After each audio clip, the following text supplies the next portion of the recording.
Une vie comme une épopée, truffée de moments singuliers, d'épisodes, de rebondissements. Chacun m'ayant apporté son lot de découvertes, d'audaces, de changements radicaux, de décisions fulgurantes, de rencontres.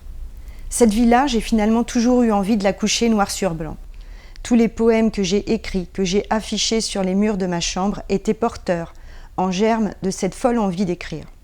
Si j'ai choisi aujourd'hui de relater cette épopée, c'est certainement parce que le dernier drame qui a frappé ma vie m'a laissé un goût amer de l'adieu.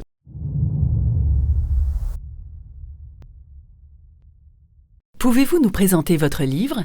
Eh bien, je vais vous présenter Heureuse. Heureuse, en fait, c'est un livre que j'ai toujours porté en moi parce que depuis toute petite, en fait, je passais pour une illuminée, mais bien que ce livre et cette expérience de vie m'a apporté la lumière. Heureuse, je disais à mon entourage, je sais qu'un jour je publierai un livre et que je passerai à la télé. Voilà. Et il m'a fallu attendre 2015 pour que ce jour se présente.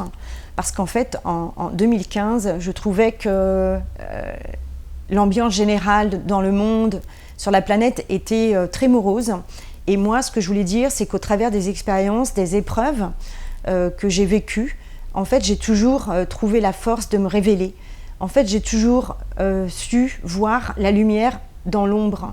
Et en fait, la lumière se révélait dans l'ombre. Et plus les expériences étaient difficiles, plus les défis se présentaient, plus je grandissais.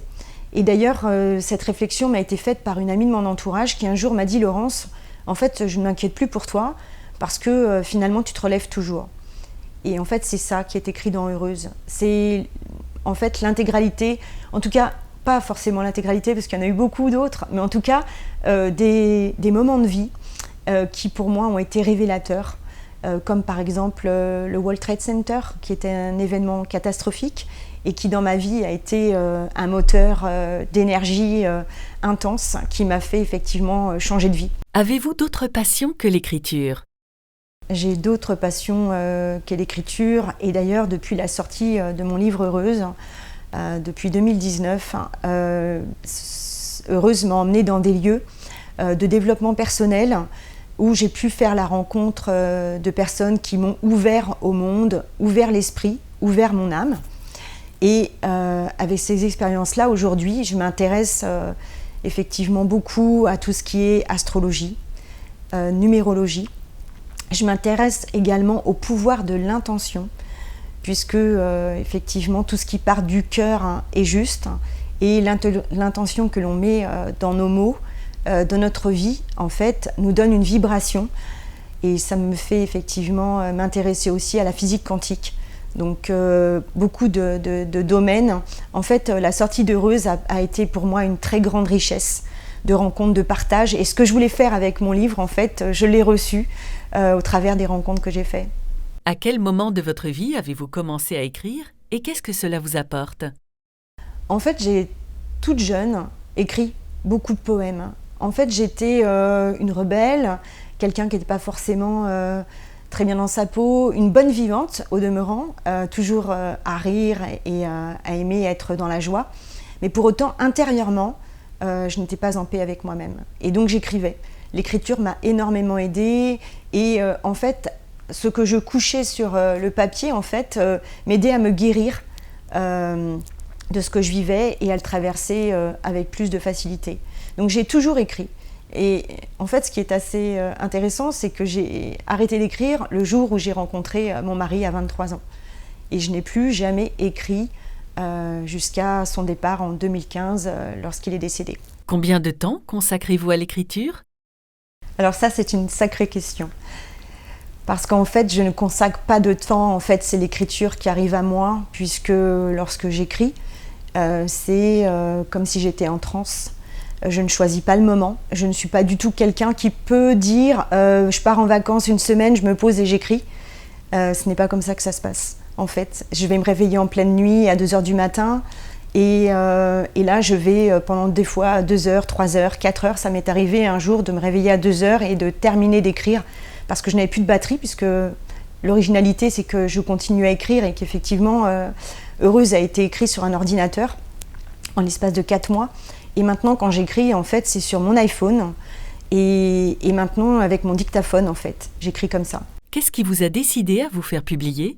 Ce qui m'a décidé à me faire publier, en fait, c'est pas une décision, en fait, c'est comme heureuse, je l'ai toujours eu en moi. J'étais sûre de me faire publier, c'était pas un écrit que je voulais garder pour moi, et c'était une évidence qu'il serait publié. Et donc ce livre a été coécrit avec Isabelle Guéard, Linéa, l'épreuve du sens, une communion d'écriture. Et quand j'étais avec elle, elle me disait, vous savez Laurence, se faire publier c'est compliqué. J'ai écouté.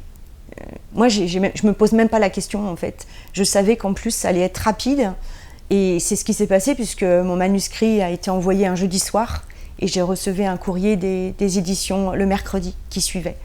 Et en fait, elle a été bluffée.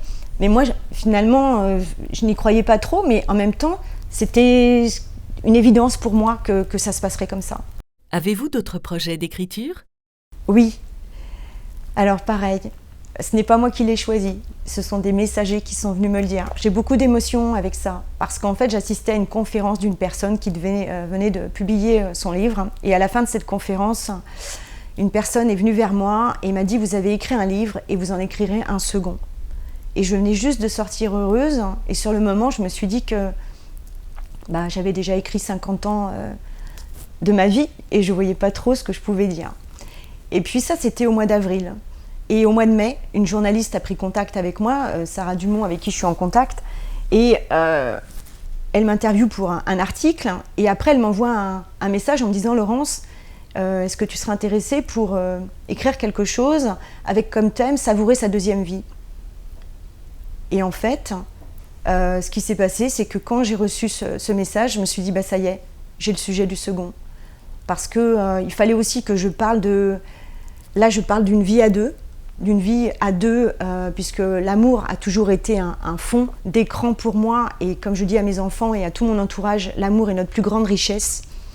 Et en fait, il fallait et il faut que je puisse exprimer tout ce que j'ai vécu après la perte de mon mari, puisque cette perte, en fait, m'a révélé.